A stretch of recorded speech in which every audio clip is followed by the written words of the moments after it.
our children. Kind of following on from that, you say that we're all in sales. What do you mean by that? Can you reasonably expect everyone in an organisation to be in sales? Well, I think the ownership has to convey that, and not just in words and in spirit, right? But if we go back to my spinach story, as you called it, and I was a stock boy stocking shelves, I would argue that most people would say I was not in sales. But I probably made a lifelong customer out of that woman when I went and got her spinach at another store. And that's pure selling right there, without it being characterized as a bad thing. I didn't ram spinach down her throat. Quite the opposite. She came in looking for it, and I made it happen.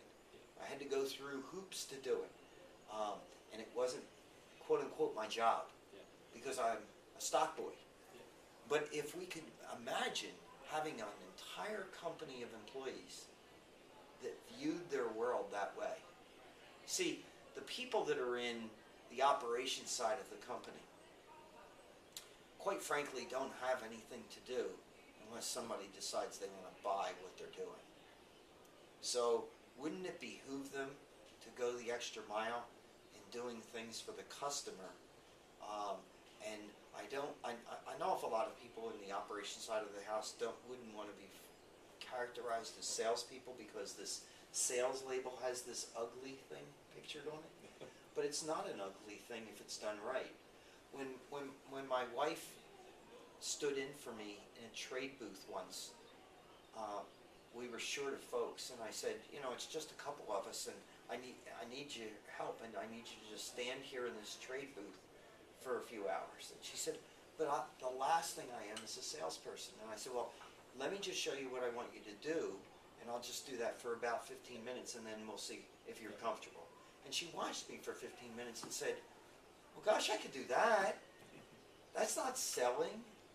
But it was akin to finding the spinach, right? So I don't think successful salespeople sell people things that they don't need or want. Help people with their needs, opportunities, and problems. Help them get to their destination, help them be more successful. Some salespeople I could characterize as help them make more money. But if you help people with their needs, opportunities, and problems, they tend to buy from you, which is selling. One of the best salespeople I ever had, selling over $100 million a year in business, said she hasn't sold in years. I said, what do you mean? And she said, I just do business with my friends. And I said, well, were they always your friends? Did you go to high school with them? And she said, no. They were cold calls initially, but now we go to dinners together, and our kids are on the soccer team together, and we go on vacations together, and we just do business together. That's a super salesperson. Let me just check the time. Okay, so I'll just ask you one more question on entrepreneurship, and then a bit of advice for Kiwis. Yeah. So, you state that first and foremost you're an entrepreneur, and you're actually, as a consequence, you're also a sales guy. You've started and built 6 companies, international size firms, 2 of them onto Wall Street. Can you tell us a little bit about the process of how you got from A to B? Like, for a regular guy to achieve that one time, that's astonishing. You've done it 6 times. Well, there are, to credit an awful lot of other people out there that are doing some pretty astounding things. There are people that build a company and just stay the journey, right? I'm just not cut out for that. And I just find that my skill set really is in that formative stage. And when it gets some girth to it, it gets some size, there are people that are I think, better built to take it to the next level. And it's kind of honing it in and fine-tuning it.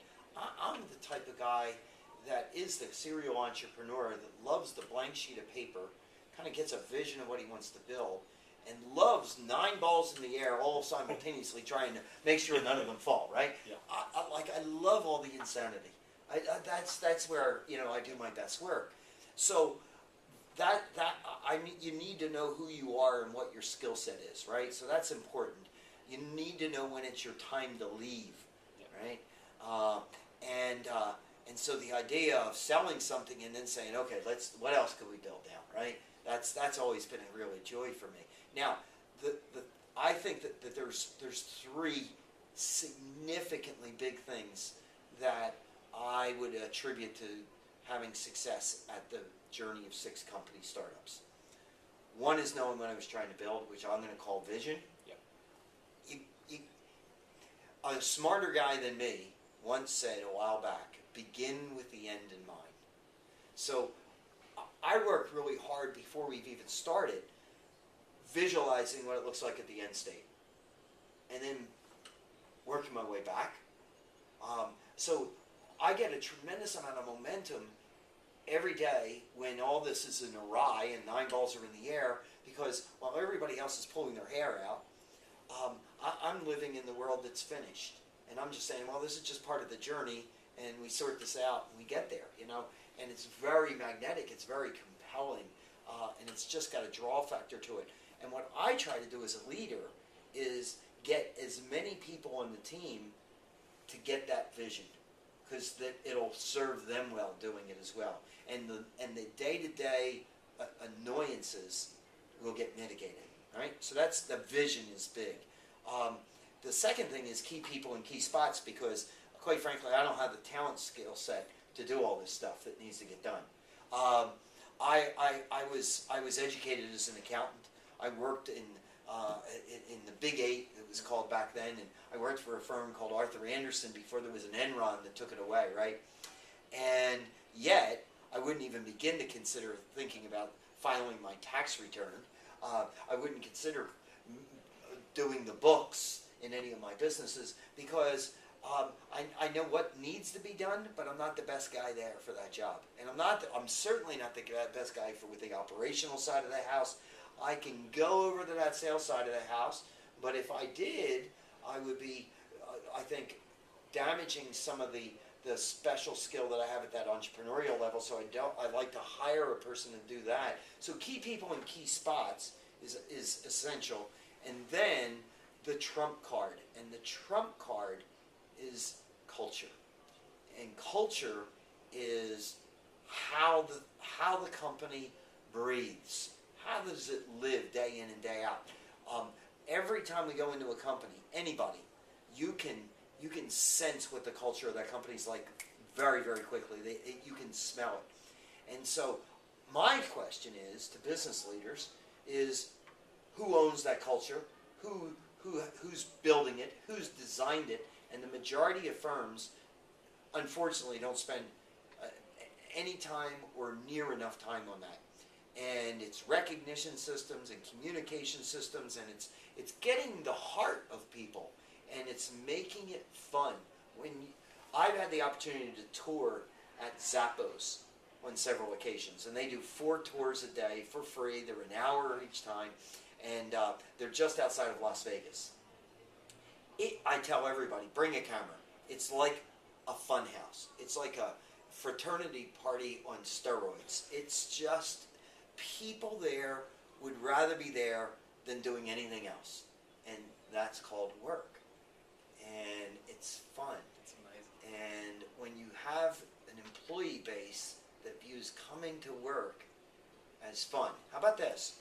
Instead of people getting up in the morning and saying, oh gosh, I got to go into work today, how about having people get up in the morning and saying, hot damn, I get to go to work there.